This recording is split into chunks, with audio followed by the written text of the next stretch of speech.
Olá, alvinegros! Olá, alvinegras! Mais uma vez estamos com um episódio especial do canal do Vozão, o seu podcast sobre o Ceará Sporting Clube, que você pode conferir no YouTube, no Apple Podcasts, no Google Podcasts e também no Spotify.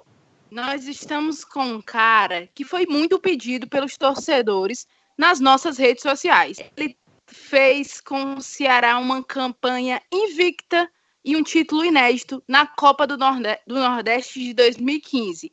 Foi inesquecível para quem acompanhou de pertinho, como eu era da imprensa, acompanhei todos os jogos em casa, lá no campo, foi bem emocionante mesmo, e o torcedor negro lembra com muito carinho desse título, e também do comandante daquela equipe que ficou marcada.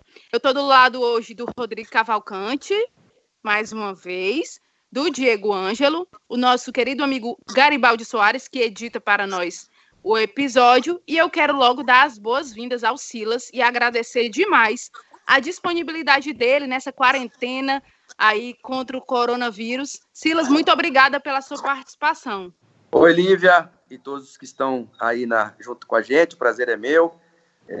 Obrigado aí pela oportunidade e agradecer o carinho do torcedor também, desde já, que, assim, foi um momento histórico na minha vida também, na vida do Ceará, e vamos reviver um pouquinho disso aí, né? O Silas, gente, jogador meia, ele atuou fora do Brasil, competiu as Copas do Mundo de 86 e 90, ele foi técnico do Ceará, ele é de São Paulo e atualmente ele é comentarista da ESPN Brasil. Ele passou pelo Ceará em 2015, ficou 4 meses e meio, e eu vou logo jogar a bola aqui para o Rodrigo Cavalcante, que na época era setorista do Ceará, acompanha o Vozão há muito tempo. E aí, Rodrigo, dê as boas-vindas aqui ao Silas, e se já tiver pergunta, já pode engatar. Abraço, Lívia, abraço para o Silas, a gente trabalhou de perto durante esse período, muito correto, sempre tratou muito bem a imprensa, um cara do bem que é lembrado pelo torcedor do Ceará de forma muito justa, porque aquele time fez uma campanha belíssima que ficou para a história. O Silas lembrava agora há pouco, num papo off, né, o jogo contra a equipe do Vitória, esse jogo foi bem marcante, muito por conta daquele time passar por várias modificações no jogo da volta lá em Salvador e com várias mudanças. E para mim foi bacana, porque eu estava lá na arquibancada e foi uma emoção diferente. Foi meu primeiro jogo fora do estado de acompanhar, foi uma emoção bacana. Mas, Silas, dentro do que você pensava de time, que você viu que era um elenco que vinha do Dado Cavalcante, né? Ele que montou dessa equipe, foi apresentado ainda em dezembro do ano anterior, montou o elenco, mas daí ele conseguiu alguns resultados, mas a torcida pegou no pé dele, ele foi demitido e você chegou. E aí, quando você chegou, quando você recebeu, que viu aquele grupo, o que você pensou? Você pensou em alguma mudança drástica em relação à questão de forma tática, a questão de peças de elenco? Como é que foi esse seu primeiro contato com o grupo, assim que você desse elenco montado pelo Dado Cavalcante? A primeira ideia do treinador que chega é ele, treinador, se inserir no trabalho através de alguns jogadores chaves, né? O Magno Alves, como vocês sabem, foi um menino que eu conheço ele desde que ele tinha 18 anos. Eu levei ele para a Argentina, eu era jogador do São Lourenço, e eu levei o Magno para a Argentina comigo, e o Magno só não ficou lá porque parece que não houve um acordo financeiro entre as partes. Eu nem lembro quem era o procurador dele na época. Quem pediu para eu levar o Magno foi meu irmão, que eu acho que trabalhava na empresa que cuidava da vida do Magno Alves e tal. Então, quando eu cheguei lá no Ceará, eu já tinha o Magno Alves ali como um amigo. Depois eu conhecia o Fernandinho, pela história dele de Cruzeiro, um lateral esquerdo fantástico. Então, assim, a gente foi... E depois a gente foi conhecendo as peças, o Marinho, o próprio Ricardinho, assistindo os jogos do Ceará. E a gente viu ali que existia uma possibilidade muito grande da gente ser bem sucedido. Eu me lembro que logo no meu primeiro jogo, eu acho que eu cheguei tipo numa quarta-feira e numa sexta-feira já tinha jogo. E eu deixei o Ricardinho de fora. E eu coloquei o Marinho para jogar. e deixei o Assisinho de fora também, que o Assisinho estava voltando de uma lesão, mas a torcida quis me vaiar aquele primeiro tempo. Aí eu tirei o Marinho e coloquei o Assisinho. E o Assisinho fez 2 gols no jogo, acho que nós ganhamos de 3-1, e o Marinho ficou muito triste. E eu lembro que na reapresentação eu falei assim para o Assisinho: Assisinho, do meio para frente, você foi nota 10. Do meio para trás, você foi nota 0. Marinho, do meio para trás, você foi nota 10. E do meio para frente não foi tão bem. Então vamos trabalhar você jogar do meio para frente e vamos trabalhar o Assisinho jogar do meio para trás. Porque a palavra que corria ali era que, como o Assisinho estava acostumado a jogar por dentro, como segundo atacante, ele não conseguiria fazer fisicamente, me entregar um trabalho físico. E eu perguntei para os preparadores físicos, eles disseram, não, ele consegue sim, vamos trabalhar ele para isso. Nós trabalhamos depois de um mês. Quando eu tirava o Marinho do jogo, aí é que a torcida me vaiava. E aí eu consegui passar o Marinho para a direita, e aí vocês lembram bem, e acabou jogando o Assisinho pela esquerda e o Marinho pela direita, e os dois foram titulares durante o nosso tempo lá.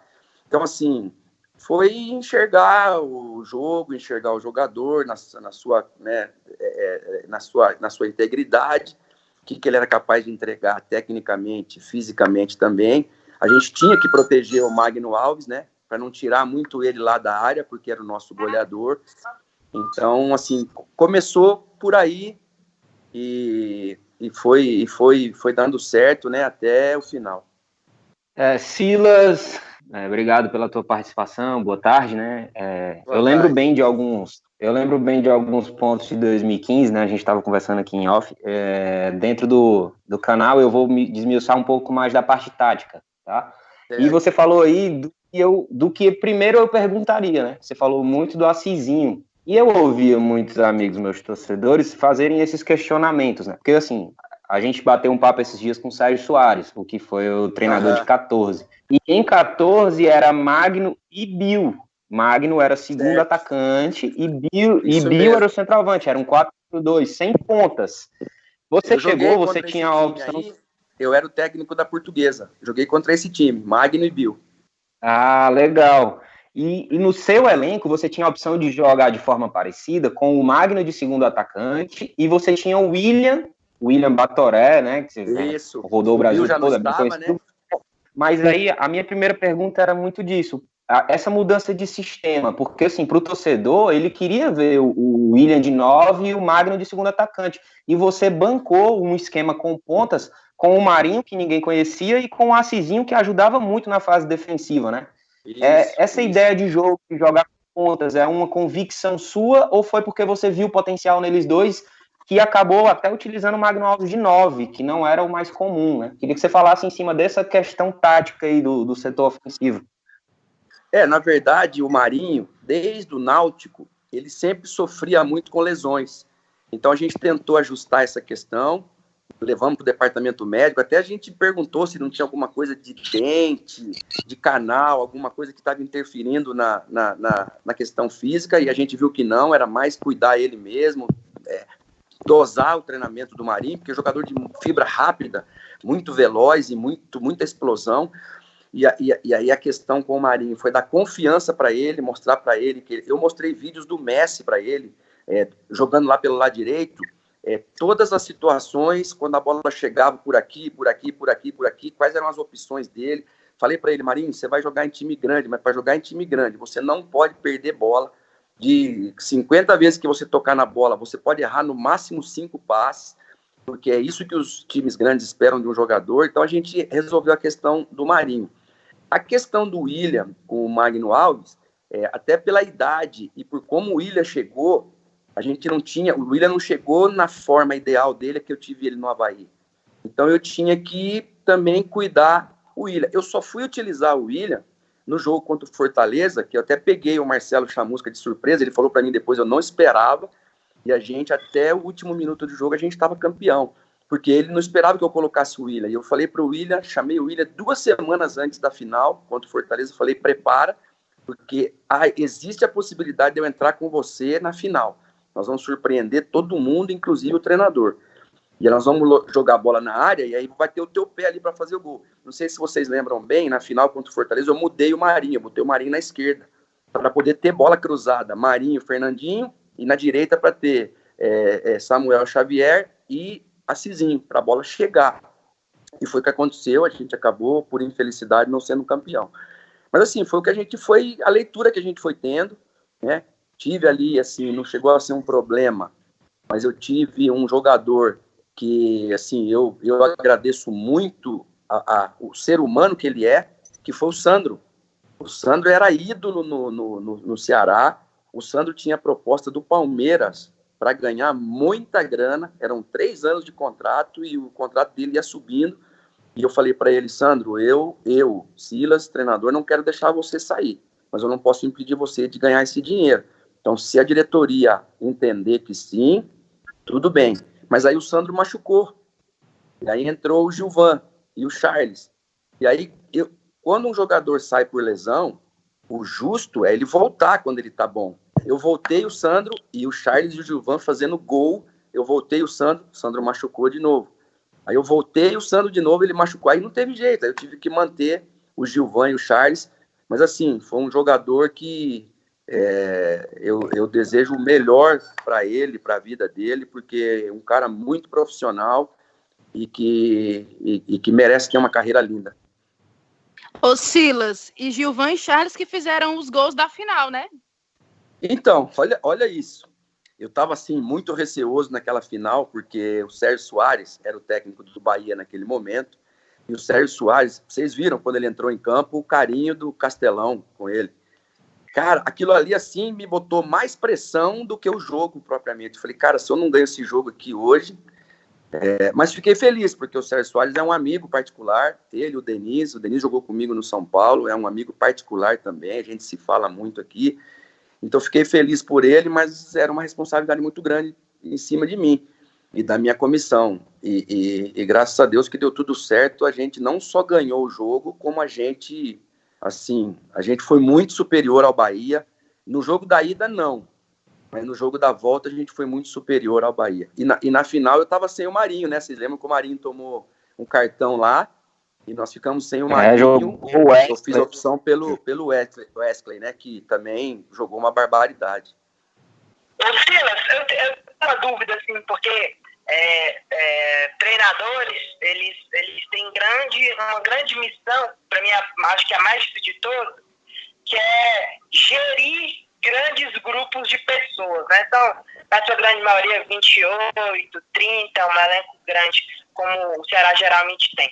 E aí tem alguns jogadores que são engraçados, tem aquele mais resenha, tem aquele cara mais parado ali no canto, o cara da reza, tem de todos os tipos, tem de todos os grupos. Especificamente que é um maluco, mas é um maluco do bem.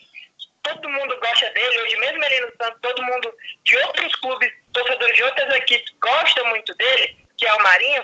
Ele é um cara engraçado, ele tem respostas muito rápidas, ideias engraçadas. Eu queria saber de você, como é que era o trato com o Marinho? Você falou agora há pouco que tinha essa noção de dizer para ele que ele ia pro grande cenário do futebol brasileiro e não demorou muito para isso acontecer. Como era que era o trato com o Marinho, que é um maluco, mas um maluco do bem que todo mundo gosta? Você sabe que o Marinho, quando naquele jogo contra o Fortaleza, lembra que ele desmaiou e foi para o hospital? Sim. Naquela noite, eu chamei a minha comissão técnica todinha, o Paulo, Alexandre Irineu, eu, e nós fomos para o hospital. E quando nós chegamos no hospital, era já por volta de meia-noite, pouquinho mais até, e ele estava com a Fran, com a esposa, e ele tomou um susto na hora que ele viu a gente, porque ele não esperava.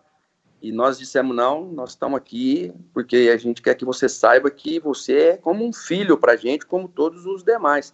Aqui não está o técnico, aqui não está o auxiliar técnico, nem o preparador físico. A gente também aqui não veio saber da tua condição com relação a trabalho e aos jogos futuros. Não, a gente quer saber de você, como é que você está.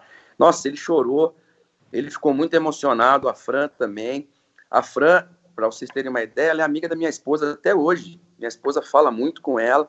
E agora no Santos aqui, a gente já esteve junto. E E aí apareceu um time do México para levar o Marinho. E ele veio falar comigo. E eu falei para ele, Marinho, a gente está disputando as finais aqui agora. Eu não acho legal você ir agora, não. Ele falou, então, por causa de vocês, eu não vou. E recusou a proposta do México. Nós fomos campeões, terminou a temporada, apareceu o Cruzeiro. Quando ele veio falar comigo, eu falei, agora é hora de ir. Falei, vai. E aí expliquei para ele o que seria o Cruzeiro e como que ele teria sucesso lá. E ele foi para lá, a pedido do Luxemburgo, ele e o William Correia, mas em seguida o Luxemburgo saiu e entrou o Mano Menezes. E eu não sei o que aconteceu lá, também não é, né?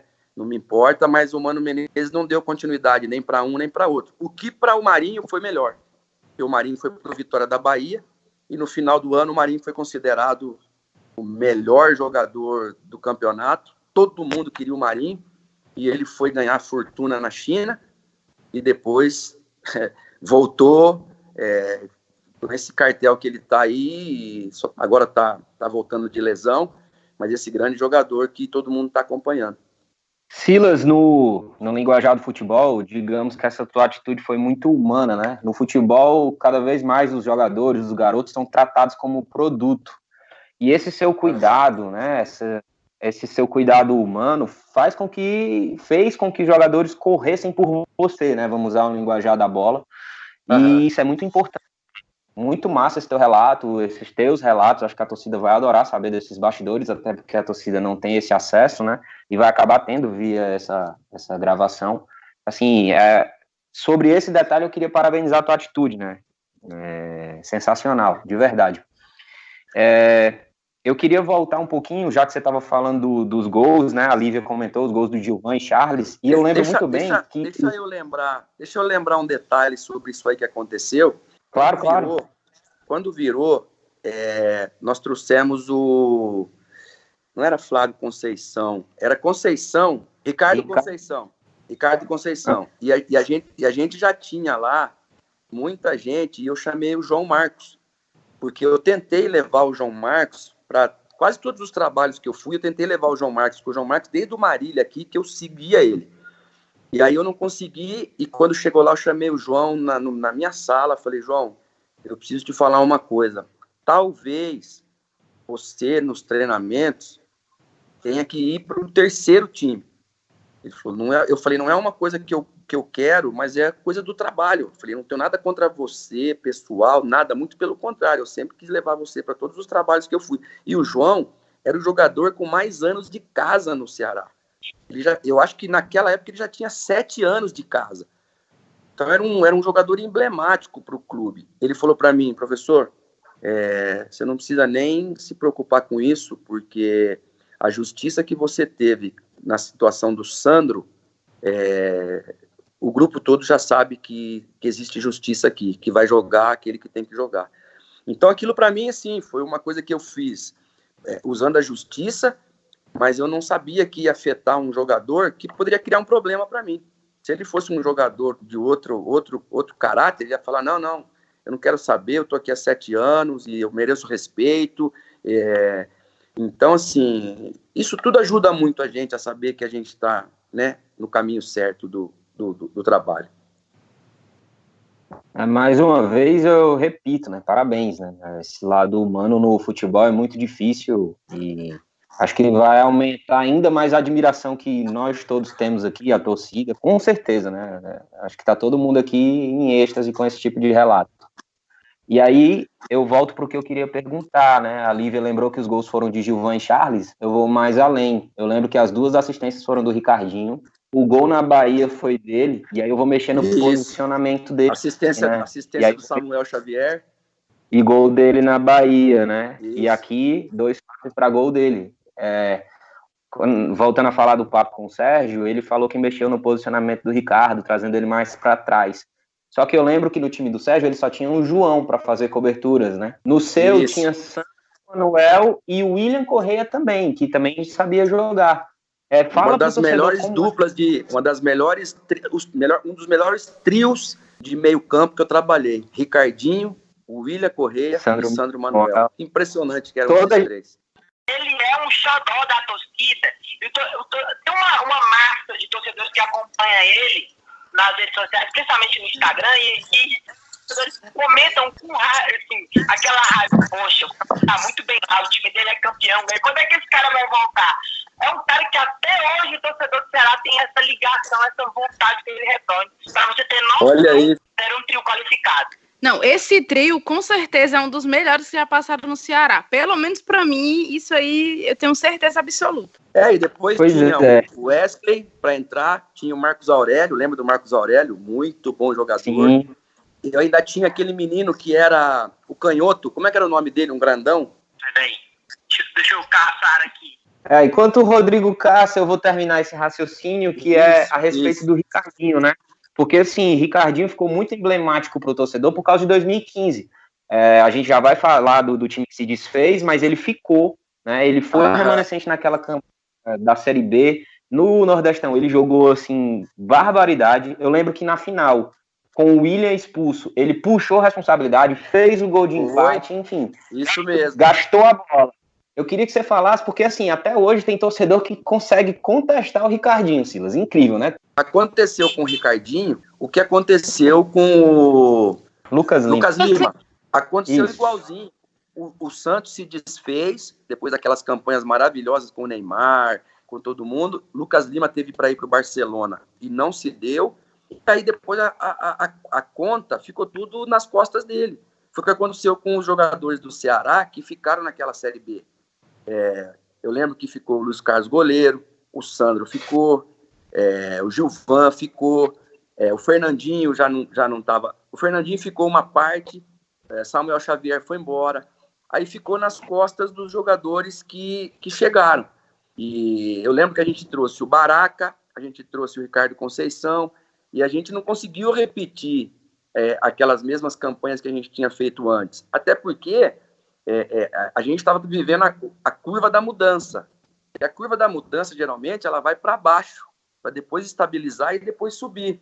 Mas num campeonato como aquele, a gente perdendo o jogo um atrás do outro, não dá tempo, a pressão era muito grande, o torcedor começou a invadir o nosso CT, o William não teve uma atitude assim, feliz naquele momento, e revidou, coisa que não se deve fazer, e aí a torcida meio que fez a cruz para ele, já não quis mais saber dele, e a gente, como treinador, a gente fica numa situação muito delicada quando acontece esse tipo de coisa, né? Tanto que, você vê, eu saí, entrou acho que o Marcelo Cabo saiu, entrou o Geninho, e depois o Lisca, que acabou tendo a felicidade lá no final de ajudar o time e o time não cair, né? Exatamente. Silas, voltando um pouquinho naquela campanha da Copa do Nordeste, qual foi o momento que você disse assim, esse time pegou liga e a gente vai lutar para ser campeão disso mesmo? O jogo contra o Salgueiro, lá no Pernambuco. Aquele jogo foi o jogo. O Salgueiro vinha de ganhar do Sport ou do Santa Cruz. Eles tinham, do Náutico, eu não lembro. Eles tinham ganho um jogo. O jogo anterior, eles tinham ganho um jogo em casa de 2-0, jogando muito bem, um time muito difícil lá nos domínios deles. E eu estava com o Magno Alves com febre. O Magno Alves estava gripado, amanheceu mal. E a gente não sabia se ia poder contar com o Magno Alves ou não, e não sei o quê. E acabou que Ricardinho fez um dos gols mais lindos da nossa campanha contra o Salgueiro lá. Nós ganhamos de 2-0. Eu lembro também que houve um fator que nos ajudou muito, que o centroavante do Salgueiro, que era o goleador do campeonato pernambucano, machucou. Acho que com 8 minutos de jogo, 10, ele teve que sair. Isso prejudicou bastante também as pretensões do Salgueiro. E depois, no jogo da volta, eu acho que nós ganhamos de 2-1 com o gol do William. O William fez um gol que, para mim, foi muito bom também, o William ter feito gol no Castelão e jogou bem. E nós ganhamos o Salgueiro. Aqueles 2 jogos, principalmente o primeiro, foi onde eu vi que o time estava muito forte internamente, né? Para a gente enfrentar depois o que viria, que seria o Vitória da Bahia, né? E o Bahia na final, né? E em relação a a esses jogos decisivos, ainda falando de Copa do Nordeste, o Ceará ele faz uma campanha diante dali do seu grupo que naquele período já se pensava num campeonato, um clássico, né? E aí era Ceará, Fortaleza, River e Botafogo. E aí o Ceará vence o Fortaleza por 2-1, né? Naquele jogo decisivo que assume a liderança e passa à frente e toma as coordenadas. E aí, Silas, esse jogo contra o Fortaleza, que é um jogo onde se tinha ainda um pouquinho de questionamento, mas que o Ceará entra em campo e é muito sólido. Faz 2 gols. O Fortaleza, por sinal, o jogo foi tão sólido que o gol do Fortaleza quem fez foi o Ceará, né? Pra você ter ideia da situação de quem fez o gol. Quem fez o gol foi o Fernandinho contra, num jogo que é casual, né? Obviamente. Mas o jogo, o Ceará administra esse jogo tão bem que aquele detalhe, aquele sprint para pegar o próprio Salgueiro, o Ceará com a vitória. Vencer esse clássico também teve um peso bastante importante, principalmente pela propriedade como o Ceará venceu, né, Ciro? Não, sem dúvida nenhuma. O Fortaleza tinha ali o Correia, você vê que está jogando. Que eu comento que aquele clássico pode ter sido também uma situação determinante. E aí, partindo para o que você falava agora há pouco, partindo para esse jogo contra o Vitória, é um confronto onde o Ceará geralmente tem uma qualificação, uma sorte, assim, digamos, que é um adversário que o Ceará enfrenta que sempre, ultimamente, vem dando bem, tanto que venceu agora no último jogo da Nordeste, da Copa do Brasil, desculpa por uma delas, merecia até ter vencido por mais gols, mas é um adversário que o Ceará sempre se dá bem, é a equipe do Vitória. Mas o jogo aqui, na ida, 1-0, e lá 2-2. Diferente desses outros jogos, o jogo foi muito difícil. Eu lembro que o estádio nem estava tão lotado assim, tinha muitos torcedores da equipe do Ceará. E aí, dentro desse jogo marcante, o que eu lembro é que o Ceará era um time que era muito reativo.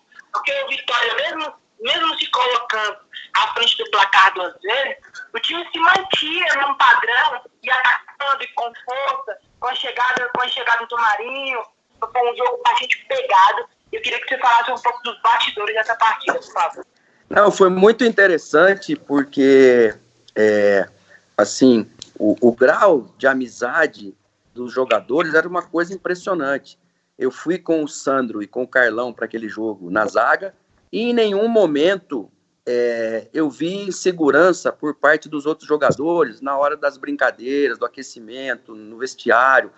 O Marquinhos, que era o nosso treinador de goleiro, quando a gente estava lá na Bahia, ele falou assim para mim: a gente vai passar, a gente vai ganhar esse jogo, a gente vai passar. Mas ele não falou assim, não era pensamento positivo, não. Ele estava confiante realmente no trabalho. E o Marinho e o Assisinho são jogadores de velocidade. O jogador de velocidade e que vai para o confronto, não importa a forma que o outro time se coloca em campo, porque é o jeito dele jogar. Então o Marinho sempre muito explosivo, sempre ganhando muito mano a mano, um físico privilegiado, um chute de fora da área e um chute colocado, que foi o que a gente trabalhou muito, o Marinho, assim, que chegou ali perto da perfeição, tanto que ele já tinha tentado, antes do gol, ele tinha tentado uma bola já por cobertura assim, no goleiro e não fez o gol. E depois ele sofreu o pênalti, quer dizer, ele foi fundamental naquele jogo. E o Assisinho também, jogador de muita explosão, jogador que sabe fazer gol. Tanto que na final contra o Fortaleza, o Assisinho nunca tinha feito gol contra o Fortaleza. E na final ele fez o gol contra o Fortaleza, porque a gente arrumou um modo da bola chegar para eles dentro da área. Para ter mais bolas dentro da área, né? Um número maior de bolas dentro da área. Então aquele jogo lá do Barradão, quando acabou ali, eu lembro que eu fiquei, porque no dia seguinte ia ter o jogo entre Bahia com o Sport. Isso, eu fiquei na Bahia para assistir esse jogo. E olha, eu fiquei bastante preocupado, porque foi um jogão.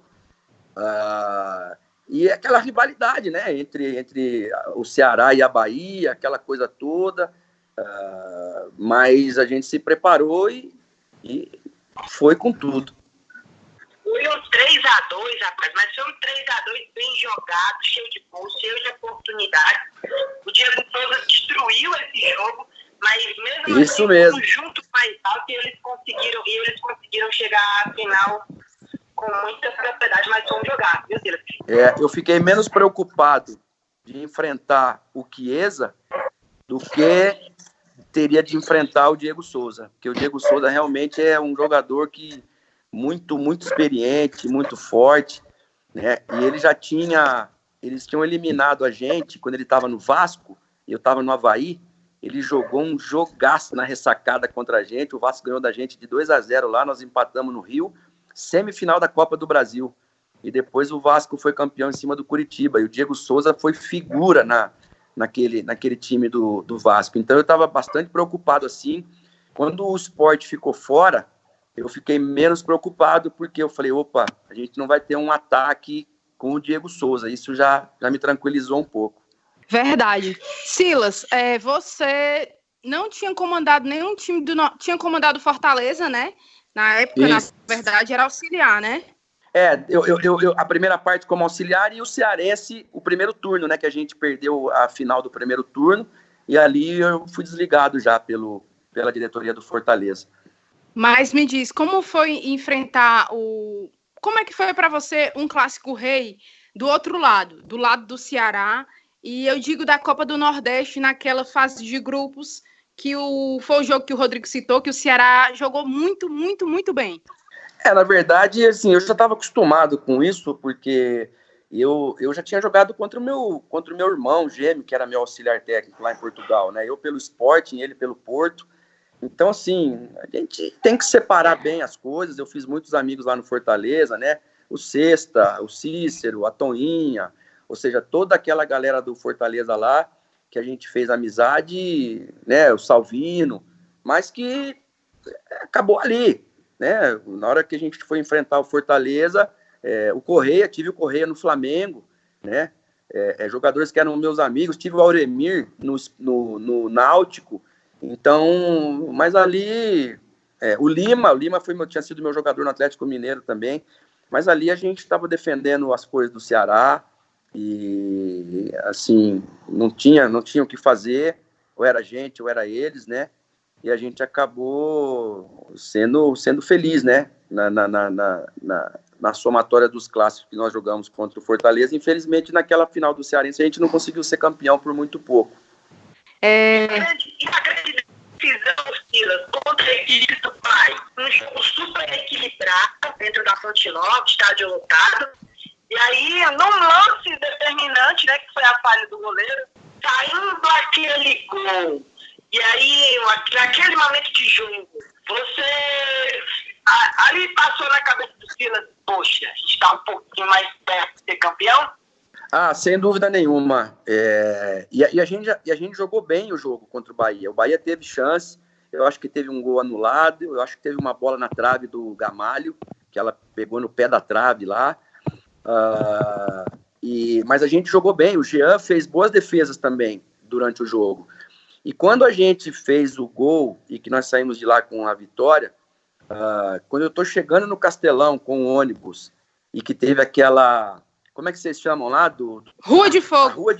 Rua de Fogo. Meu Deus do céu, aquilo ali para mim, assim, eu nunca tinha visto nada parecido. Nem no São Paulo, nem no São Lourenço. Quando eu joguei no São Lourenço, a gente foi campeão argentino. E a hora que eu vi o ônibus chegando, assim, aquela coisa... Eu lembro que eu estava lá na frente. Geralmente o técnico, ele está muito, assim, preocupado com aquilo que ele tem que fazer. Alguma coisa assim que está fora dos planos e acontece, você tem que pensar muito rápido. Mas naquela hora a única coisa que eu pensei foi pegar o meu celular e filmar aquilo ali. E eu lembro que eu virei para o Diego Serra e falei, Diego, não precisa nem de preleção hoje. Hoje não precisa de preleção. Hoje tem que falar para os caras, o Bahia vem com esse jogador, esse está fora, esse está dentro, a característica do jogador é essa, e vamos para cima deles e vamos ser campeão, e acabou. E a gente fez um jogo ali que era para ter terminado mínimo 4-1 para nós. 4-0, porque o gol do Bahia foi uma saída errada do Luiz Carlos, né? E aí o o menino argentino lá, o Biancucci, né? O Biancucci acabou fazendo gol, mas não foi assim. Era para ter sido mínimo 3-0 para nós. Pegando esse gancho aí da Copa do Nordeste, esses bons jogos que o Rodrigo lembrou, né? A classificação sofrida contra o Vitória, mas com muita qualidade. Os 2 jogos da final com 2 vitórias, né? Eu acho que foi o auge, assim, dos clubes nordestinos na Copa do Nordeste, nível altíssimo. Por isso é tão lembrado pelo torcedor. E a gente conversou em off sobre o começo da Série B, né? O torcedor sabe disso, sabe que houveram erros, mas eu falo que ali foi a mudança de patamar do Ceará, né? Ali a gente lembra, e lembrou em off aqui, os jogadores que saíram. Eu queria que você pudesse partilhar para os torcedores que não ouviram o que a gente conversou em off, né? Quais foram os atletas que saíram, como foi a tua saída do Ceará, porque assim, o carinho é muito grande e o torcedor sabe que ali não foram erros seus, né, que o Ceará perdia jogadores facilmente, é por isso que eu falo que ali foi a virada de patamar do Ceará, porque hoje, para tirar um time que se destaque no primeiro semestre, quem quiser tirar jogador daqui tem que gastar, e eu lembro que o Marinho saiu por menos de 1 milhão, pelo que o Marinho jogou, pelo amor de Deus, né? Então, assim, foi um mal necessário. Partilha pro torcedor o teu ponto de vista, que, sem dúvida, de todo o cenário é o mais importante. Sem dúvida. Esse eu acho que foi até, essa situação da saída dos jogadores, ela foi até mais grave para mim e para minha comissão técnica, né? Do que propriamente o incidente que a gente teve na final do jogo lá do Fortaleza, que o Périx Bassols foi atingido, e aí deu um rolo danado, foi para a justiça, aquela coisa toda, mas não quero comentar muito em cima disso, não. Mas a gente foi muito prejudicado no jogo contra o Fortaleza pelo Périx Bassols, está engasgado, até hoje está engasgado aqui comigo, e com o torcedor do Ceará também, por aquilo que ele fez, expulsar o William Correa com 4 minutos de jogo, já tinha dado 4 cartões amarelos para nossos jogadores. E eu fui em cima dele e ele foi lá e falou para mim que ia me expulsar. Então, assim, tava com muita má intenção, infelizmente. Esse foi um aspecto. Mas nós perdemos Samuel Xavier para o Sport. Eu lembro que o Samuel Xavier, acho que o contrato que tinham oferecido para ele era quase 150 mil reais por mês. E a gente não tinha naquele momento como segurar o Samuel Xavier. O Fernandinho, que era o lateral esquerdo, que para nós, lá durante o tempo que ele teve lá, ele arrebentou. O Fernandinho acabou... Estava já com um pouco de idade, já sofria com as lesões, não conseguia ter uma sequência muito grande de jogos. E vocês lembram que naquela Copa do Nordeste nós jogamos um jogo atrás do outro, Cearense, Copa do Nordeste, foi muito difícil administrar a questão física naquele período. Depois eu perdi os meus 2 volantes, William Correa, Sandro Manuel. Aí perdemos Magno Alves. Ou seja, a gente perdeu praticamente... os 2 laterais, os 2 volantes e o nosso centroavante, que o Magno não era só questão técnica, o Magno era questão de liderança. Qualquer um que chegasse atrasado no treino, ele cobrava, inclusive nós da comissão. Se a gente chegasse algum dia lá meio em cima da hora, ô professor, o que aconteceu aí e tal? Então isso aí, sim, tem muito peso num time, principalmente quando você vai para uma Série B, com toda aquela bagagem que a gente vinha trazendo de ter sido campeão da Copa do Nordeste. Então, eu fui cogitado para ir para o São Paulo, depois daquela Copa do Nordeste. O Ricardo Gomes teve aquele problema de saúde, saiu, e aí meu nome foi falado lá no São Paulo para a gente ir para lá, acabou que não aconteceu. Mas, assim, foi um começo de Série B muito, muito complicado. A Copa do Nordeste, sim. A Copa do Nordeste a gente começou de um jeito e terminamos melhor ainda. O Cearense a gente foi batalhando e aí a gente classificou. Tanto que quem jogava por 2 resultados no Cearense era o Fortaleza, né? A gente que jogava por 2 resultados iguais no Cearense. Era o Ceará perdeu a vantagem no primeiro jogo. Isso. E aí quando a gente virou 2-1, a gente já era campeão, né? Tanto que nós perdemos a final com um empate, né? Nós não perdemos o jogo ficou 2-2, né? Então, vocês podiam ter invadido o campo também, né? Pois é, rapaz. Casualidade total. Silas, para os mais novos, a lembrança do Silas é como treinador. Só que a gente sabe, eu não sei se você vai concordar, por favor, não me entenda mal, mas eu acho que tua carreira como jogador foi de um nível tão absurdo que eu acho que você há de convir comigo que a tua carreira como jogador, ela é mais emblemática do que como treinador, que ainda pode voltar a acontecer, né? Eu te peço para ir duas vertentes. Primeiro, que você possa falar sobre a sua carreira como jogador, porque a nova geração que comemora o Silas treinador, ela não tem noção da bola que você jogou. Ela não tem. E se você pretende no futuro próximo voltar para o futebol, ainda como treinador, eu sei que hoje você é comentarista da ESPN, mas se trabalhar de forma interna, como um diretor, um coordenador, quais são os teus projetos? E fala da tua carreira para o torcedor mais novo te conhecer melhor aí. Na verdade, sim, como jogador, você atingiu o topo. Assim, eu não tenho, né? Eu joguei 3 Copas do Mundo, né? Uma de juniores na Rússia, onde a gente foi campeão, as 2 como profissional, e 3 Copas América também. Campeão sub-20 no Paraguai, contra o próprio Paraguai, né? Chilavert era o goleiro do Paraguai, o Tafarel era nosso goleiro, Miller era nosso atacante, e 2 Copas Américas profissional, uma na Argentina e a outra aqui no Brasil, que a gente foi campeão também, em cima do Uruguai. Como jogador, assim, acho que não teria, talvez ter sido campeão do mundo como na seleção principal também, mas isso não depende, né, só da gente. Eu não sou nem o Pelé e nem o Maradona, né? Esses caras aí, sim, eles sabiam que com eles em campo a chance de ser campeão era muito grande. Como técnico, a carreira começou muito bem, caminhou de uma forma legal. Eu acho que fiz uma escolha errada, que foi quando eu saí do Grêmio, eu fui para o Flamengo. Ali talvez eu deveria galgar os clubes médios, Curitiba, o Sport, né? E depois o próprio Bahia, e depois ir subindo, Atlético Paranaense, de repente, para depois agarrar um time maior. Mas hoje, assim, a minha tristeza é muito grande, porque tem muita coisa errada no futebol, né? O diretor de futebol hoje é muito despreparado. Ele, quando ele te contrata, ele fala em projeto, mas o projeto ele só dura se ganhar jogo, e eles não aguentam 3 jogos com resultados negativos, que eles mandam embora mesmo. E a gente tem que pensar aquilo que é melhor para a gente como família, porque você muda, deixa esposa, deixa filho, deixa neto, deixa tudo, você vai, deixa sua vida no lugar. E hoje eu vejo que o técnico, ele é 40% do resultado. Porque se você não tiver jogador bom, você não ganha jogo, não adianta. Um exemplo bem claro disso é o Filipão. O Filipão foi campeão do mundo e depois tomou de 7. Você falar para mim que perdeu de 2, de 3, 5-4, 3-2, tudo bem, mas você perder de 7 numa Copa do Mundo, quer dizer, e ali o que é? O treinador desaprendeu? Não. Ele não tinha os mesmos jogadores que ele tinha em 2002. Ronaldinho fenômeno, Rivaldo e Ronaldinho Gaúcho, já diz tudo, né? Marcos no gol. Quer dizer, então, assim, eu estou bastante desacreditado de diretor de futebol.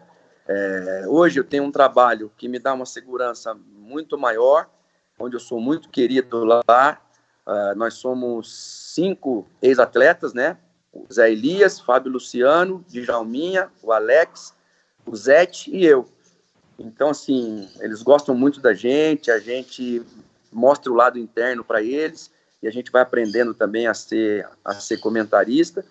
Eu estou perto da minha casa, eu posso cuidar dos meus filhos, da minha família. Obviamente que se aparecesse alguma coisa muito, assim, fora da curva, mais até no exterior do que aqui, porque aqui, assim, eu não vejo que vai haver uma mudança na cabeça do diretor num espaço tão curto.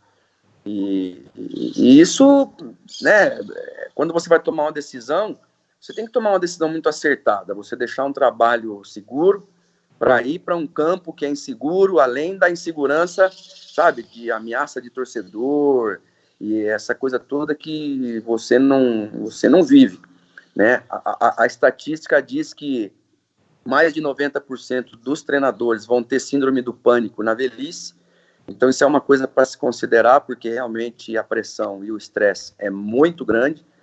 Você não tem tempo para você, não tem tempo para nada. Então, por isso que eu estou, assim, bastante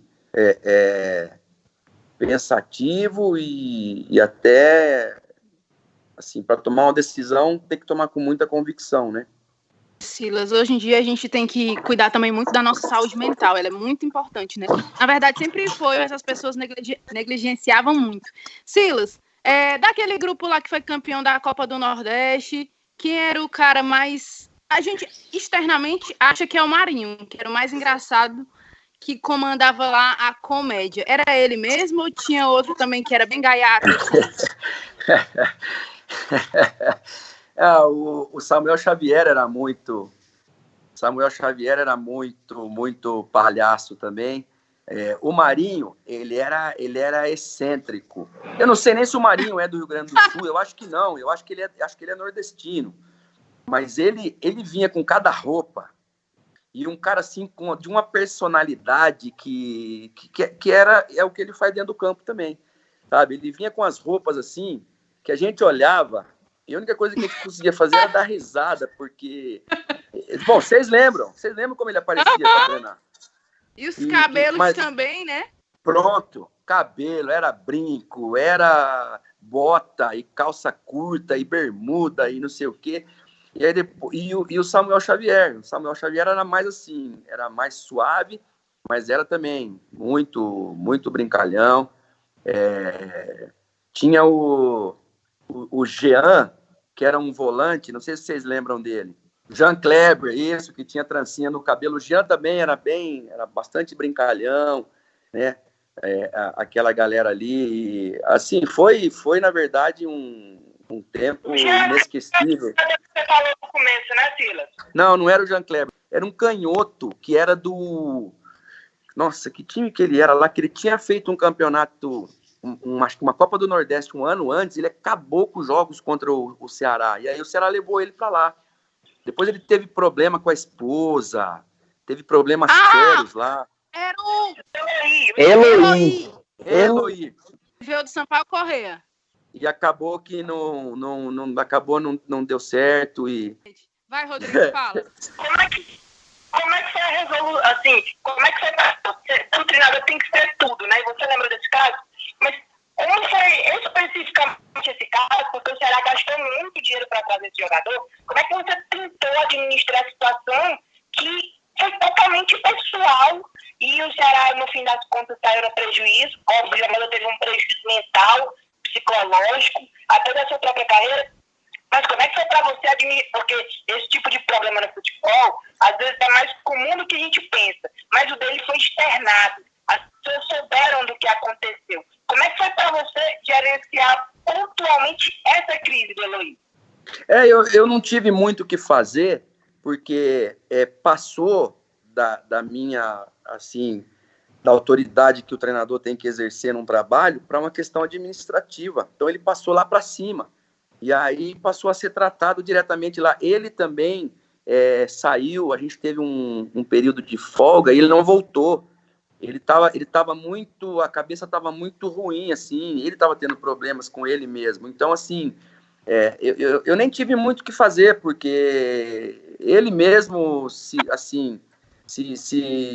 ele mesmo saiu do processo, né? E eu eu fiquei muito chateado, porque eu via muito potencial nele, sabe? Muito potencial. Tentei colocar de volante, coloquei na meia, coloquei até de lateral esquerdo, mas ele era muito inconstante e por conta dos problemas que ele estava tendo interno, que, coitado, acho que estava sendo muito difícil para ele resolver, né?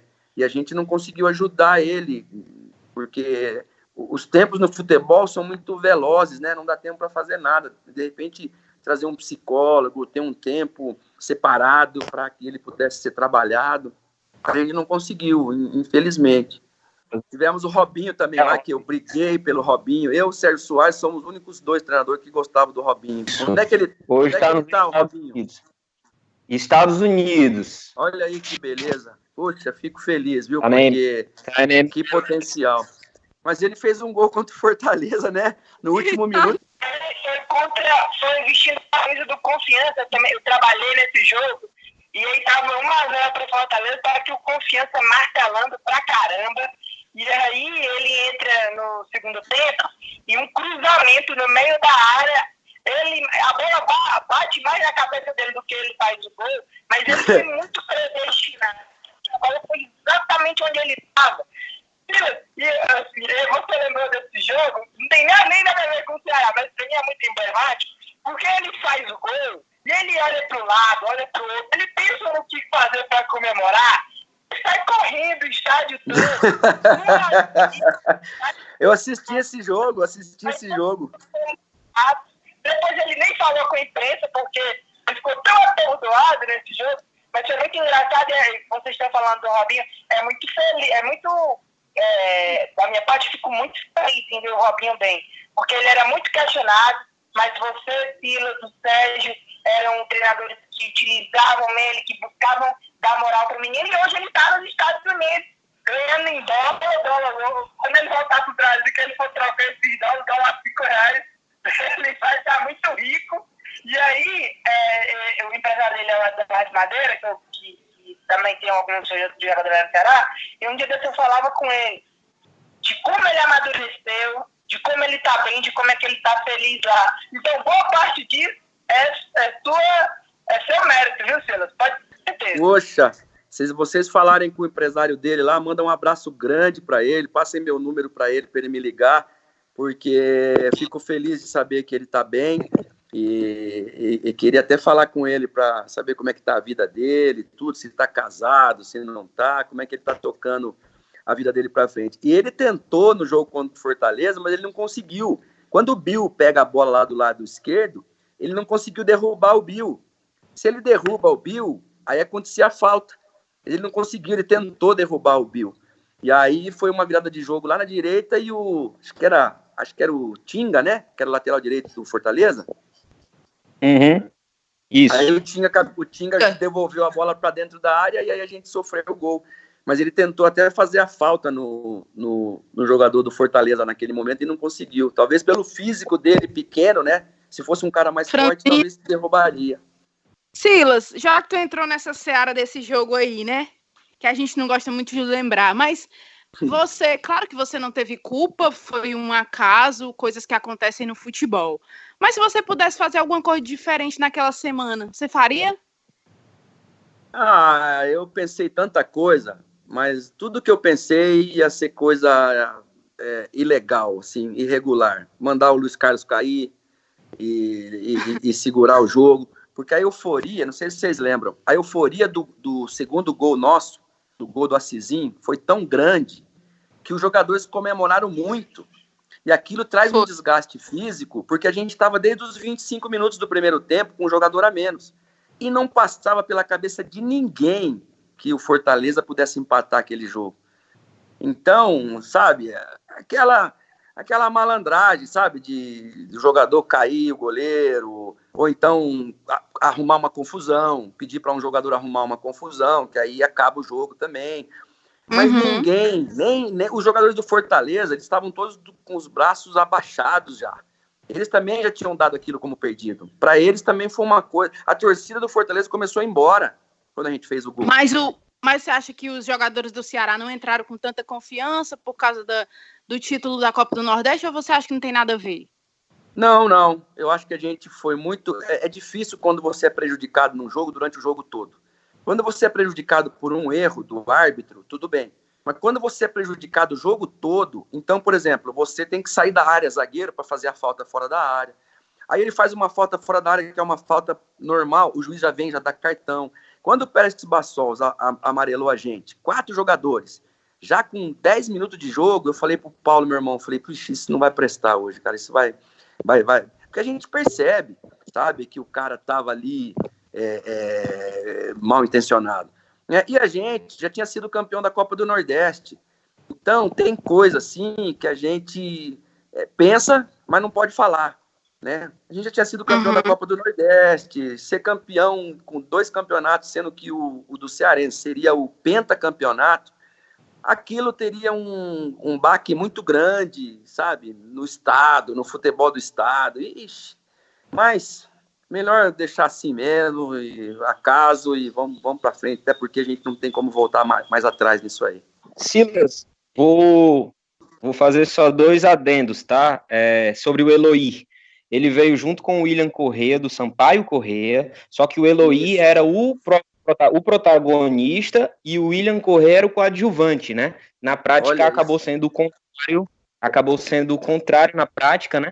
E sobre o Robinho, ele teve boas passagens depois que saiu do Ceará no Novo Hamburgo, no Rio Grande do Sul, fez no Santa Cruz, teve essa boa passagem pelo Confiança e hoje ele tá na MLS, né, nos Estados Unidos, e ainda rendeu um dinheirinho pro Ceará, ou seja, o garoto conseguiu aí, Boa, né? Que bom.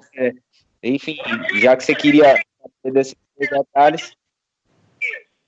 O Eloir e o William Correa foi como mais ou menos o Kleberson e o Cristiano Ronaldo, né, quando foram lá para o Manchester United, né? Exatamente isso. Você tem que ligar pro Robson e pedir sua parte do dinheiro do Robinho, viu? Aí tem que dividir com o Sérgio Soares, aí já não vai dar muita coisa. A partilha vai ter que ser boa, hein? Rodrigo, tem mais algum essa é a parte boa do futebol, a gente conseguir, sabe, ajudar jogadores a se firmar na vida. Essa é a parte boa do futebol, uma delas, né? Muito boa. E você pergunta se eu tinha mais alguma pergunta, eu estou satisfeito. Olha, deixa eu falar uma coisa. Ele quer falar. Fala, Silas, que eu ainda tenho meu depoimento pessoal. Tá, na final contra o Bahia, lá no Castelão, a gente estava ganhando de 2-0 e o Sérgio Soares colocou não sei o que Paulista, um canhoto, que muito bom jogador, para ele começar a jogar bola na área, para o Chiesa, para o Biancucci. Eles começaram a jogar muito bola na área. E aí eu falei com o Paulo, meu irmão, falei, acho que está na hora da gente colocar o Thiago Cametá, na frente do Samuel Xavier, para aí ele parar com aquilo ali. Quando eu chamei o Cametá com o Thiago Cametá... Silas, era Bruno Paulista o nome do jogador. Bruno Paulista, esse mesmo, Bruno Paulista. E aí o Bruno Paulista começou a jogar bola na área, uma atrás da outra, tal. Eu falei, caramba, o que a gente faz aqui? Aí pensei, chamei o Paulo, meu irmão, falei, Paulo, o que você acha da gente dobrar a marcação lá na direita, colocar o Cametá, que tá fresquinho, muito rápido, e o Cametá tem o drible, né? Porque o Cametá já tinha jogado já de meia direita. Eu falei, e a gente deixa o Samuel lá e ele pede pro Samuel subir mais. Quando eu chamei o Cametá e coloquei ele na frente do Samuel Xavier, o Thiago Campanaro, que era o goleiro reserva, olhou para mim e falou assim, professor, a gente acabou de ser campeão. E ainda teve um lance do Thiago Cametá, uma bola cruzada na área, que o Magno Alves faz um cabeceio e o Jean faz a defesa do jogo, no ângulo. Não sei se vocês lembram desse, já no finalzinho do jogo. Lembro demais. E o lance do Marcos Aurélio, que entrou sozinho também e tentou encobrir o Jean e acabou não fazendo gol. Que relato, viu, Silas? Porque é unânime de torcedor reclamar quando o treinador usa 2 laterais, né? É quase unânime e isso é bem usual, né? E você está mostrando na prática que segurou. O torcedor não entende muito, então é bom um relato desse teu, né? Eu particularmente trabalho com futebol também na beira do campo, estou começando minha vida e eu bato muito nessa tecla que eu gosto dessa circunstância, né? E tem gente que me rebate. É circunstancial, justamente, porque na cabeça do torcedor você tá trazendo o time para trás, quando você põe um lateral no lugar de um atacante. Exatamente, mas não é bem isso, né? Não, se o jogador já teve característica de atacante, ou seja, ele vai te defender, anular o que você precisa que seja anulado e ainda vai sair com qualidade, que era o caso do Thiago Cametá, né? Depois eu acompanhei ele, tá louco, ele virou um jogador de muita confiança. Com certeza. Silas, antes da gente finalizar, Rodrigo quer falar mais alguma coisa? Não, por mim eu estou satisfeito. Queria só ressaltar que essa foi uma das melhores conversas que a gente já teve aqui no podcast e como jornalista, né? Bacana demais, muitas revelações de bastidores. Coisa que não dá pra gente ficar falando o tempo todo, né? Porque não adianta, não tem como externar algumas coisas. Mas agora que já passou, todo mundo já com a cabeça bem mais fria e feliz, né, de ver o progresso do clube. Aí a gente pode falar disso hoje, né? Com certeza. Silas, antes de finalizar, você falou agora deixou uma deixa para mim, sendo bem redundante. Como é que você está vendo essa evolução do Ceará? Você faz parte disso. O Ceará começou essa evolução lá em 2008, 2009. Hoje vai para o 3º ano seguido na Série A. Você ainda tem um carinho pelo clube? Como é que você vê essa torcida alvinegra? Você acompanha as campanhas que o Ceará faz? Muito grande o carinho que eu tenho pelo clube. Eu lembro de uma coisa que o Robson e o Evandro falaram para mim, quando a gente estava aí, junto com o Diego, que eles estavam colocando as dívidas do clube em ordem. Olha, nós estamos pagando gente aqui, ali, jogador, isso, aquilo, tal, processo, porque a gente quer deixar o clube numa situação diferente. Então, eu acho que quando ele começou a falar isso, eu percebi que... porque quando eu estive no Fortaleza, o que se falava do Ceará era muito, assim, era muito ruim, não eram coisas boas, a nível administrativo. Ninguém via o Ceará como um lugar para ir, jogador, treinador. E quando eu cheguei no Ceará, eu vi que a realidade era totalmente outra. O CT, por mim, eu moraria lá no CT, né? Porque, assim, eu fui lá para trabalhar, não fui lá para mais nada. Eu queria era progredir, trabalhar, ajudar o clube. E quando eu me vi em cima daquele carro de corpo de bombeiro lá, junto com os jogadores, a diretoria, andando, aquele drone filmando tudo, aquilo ali foi a realização assim de um sonho de treinador.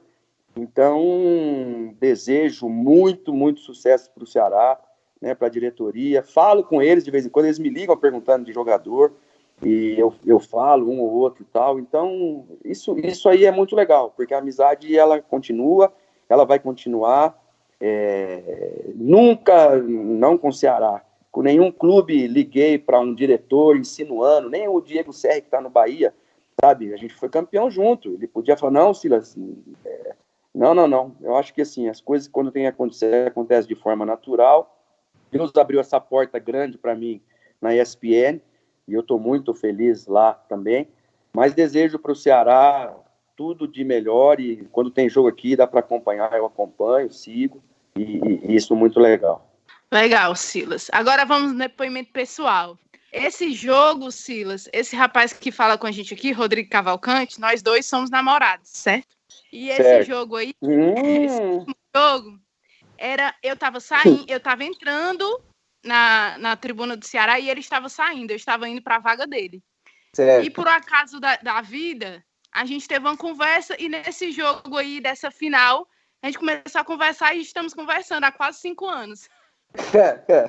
Certo. Então você fez parte indiretamente também da nossa história. Olha, e foi muito marcante essa Copa do Nordeste para mim também, pessoalmente e profissionalmente, porque eu fiz toda a cobertura. E amorosamente também, né? Agora, né? E amorosamente, com certeza. Então a gente sempre lembra dessa data. Foi muito especial para a gente. A nossa primeira foto foi na final aí no gramado depois do campeonato, depois do título. Então foi muito especial para a gente. Ele é mais tímido para falar, então eu falo sobre isso. Mas aqui, 5 anos já e aliança, casamento, não falou ainda nada? Me ajuda, Silas! Me ajuda aí, cara! Vamos, cara, toma vergonha, rapaz. Bota o anel na mão dessa menina aí. Olha aí, tá vendo? Levando um carão aqui do Silas. Silas, felicidades pra você, viu? Obrigada. Como é que tá aí nesse momento aí? Tá com a família, né? Eu tenho uma menina que é médica, né? Aqui. Aqui pra gente fica só o quadro aqui Fica aqui o quadro dela aqui, já que ela tá casada, né? Uhum. E tem o mais novo que tá aqui, que tem 23 anos, que estava jogando na Caldense até agora, pouco tempo atrás. Faz educação física, tá fazendo teologia também. E o mais velho, que é casado já, né? Que é empresário de jogadores, e a gente tem um netinho, que chama Mateu. Mas por enquanto estou eu, Eliane, minha esposa, e o Caleb aqui só. Estamos de quarentena, como todo mundo, né? Silas, quem é que estava tocando? Gente, antes da gente entrar aqui para gravar, tinha uma pessoa tocando piano. Era piano? É ele. É o mais novo. Ele canta também, ele canta em casamentos, ele canta na igreja, ele canta muito bem. E ele estava tocando. A hora que eu subi para pegar a camisa do Ceará, ele sentou no piano lá. O que foi, filho? Gente, vocês não estão podendo visualizar, mas a gente tirou um print. O Silas, antes de entrar no ar aqui com a gente, ele foi vestir a camisa do Ceará. Ele está vestido gravando esse podcast com a camisa do Ceará. Silas, eu quero te agradecer demais por esse bate-papo. Olha, foi sensacional. Como jornalista, assim, foram vários depoimentos de bastidor. Vou passar para o Diego Ângelo agradecer e depois para o Rodrigo Cavalcante também agradecer esse momento que a gente teve ímpar. Maravilha, eu que agradeço e quero deixar um beijo também para todas as tias lá da cozinha, né? Lá do Porangabuçu, né? E, puxa, a gente fez uma amizade muito grande lá com todo mundo e foi um tempo muito bom, porque como a gente ganhou muito, então tinha prêmio. E eu que era o responsável pela divisão da premiação. Então, a gente sempre deixava lá um dinheirinho com as tias lá e ajudava, né? Porque ajuda bastante. E a gente criou ali um amor muito grande entre todos ali, os porteiros lá, os vigias, foi muito bom. Silas, cara, Diego, um dos que participou aqui da conversa, quero falar para ti, né? Tô começando aí a carreira com futebol, tenho alguns anos de mercado, trabalho em base, e posso te confessar que já tive inúmeras conversas com gente da bola, mas nenhuma foi tão boa como essa, porque você me ensinou mais ainda sobre o valor humano, né? Sobre como é importante manter os valores humanos, o cuidado com o atleta, a formação, a preocupação, a educação. Então, seus relatos foram uma aula para mim. Então, fica o meu agradecimento de poder bater esse papo contigo.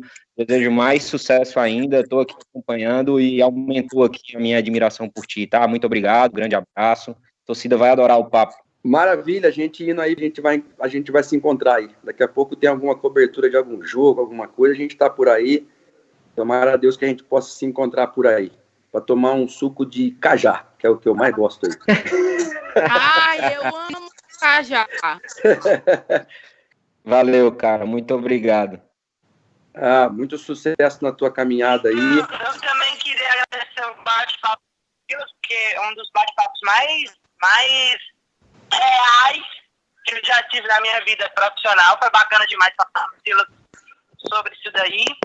E eu quero dizer para o Silas que ele já tem noção disso, mas que eu quero só ressaltar que ele tem a noção do tanto que ele faz parte dessa história do Ceará. Ele foi o comandante desse time de 2015, o maior título da história do Ceará.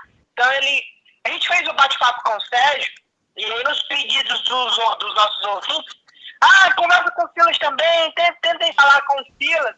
E aí eu falava com vocês mesmo internamente quanto a importância do Silas nesse coração do torcedor alvinegro. Então, acho que o torcedor vai gostar demais desse papo, ainda mais sabendo o quanto a vida real do Silas. Maravilha! Grande beijo pro torcedor do Vozão aí. Puxa, foi maravilhoso tudo que aconteceu, assim, desde a gente conseguir conquistar a confiança do torcedor, depois as vitórias e depois quando a gente foi lá para aquele jogo do Barradão, todo mundo desconfiado, porque empatamos 0-0 no Castelão, e aí a gente volta de lá, e o aeroporto, meu Deus, o aeroporto não cabia de gente. Quando nós voltamos do jogo da Bahia, contra o Bahia, o primeiro jogo da final, eu nunca tinha visto nada parecido. O aeroporto, que era aquilo? A gente conseguia dar um passo. Ou seja, então ficou, né? Isso aí é coisa que não tem preço, são presentes que Deus dá pra gente, né? Deu pro torcedor, deu para mim, deu para vocês, para os jogadores que participaram da campanha, e que na nossa história não tem como não contar a nossa história sem passar pela campanha vitoriosa aí com o Ceará.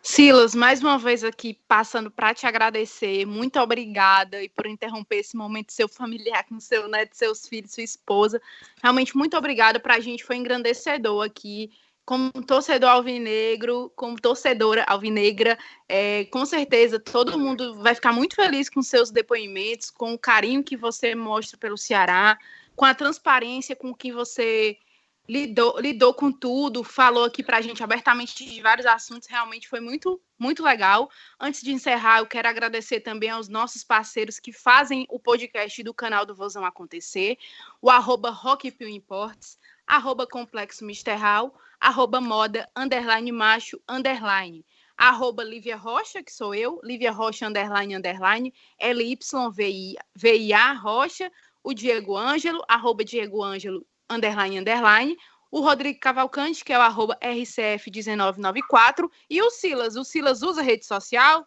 O meu é Silas Coach, o meu Pronto, Instagram. tá aí. Gente, pois sigam o Silas Coach nas redes sociais. A gente vai ficar por aqui. Muito obrigada a todo mundo que está escutando o canal do Vozão nesses podcasts especiais, né? Nesses episódios especiais do nosso podcast. A gente está tentando melhorar a sua quarentena aí. Vamos se cuidar, vamos lavar bem as mãos, se alimentar bem, beber água, ficar com os nossos familiares, beleza? Tudo isso vai passar, gente. Eu tenho certeza. A gente se cuidando, ficando em casa, com certeza o Brasil vai passar por isso de uma forma mais tranquila, beleza? Muito obrigada e até a próxima.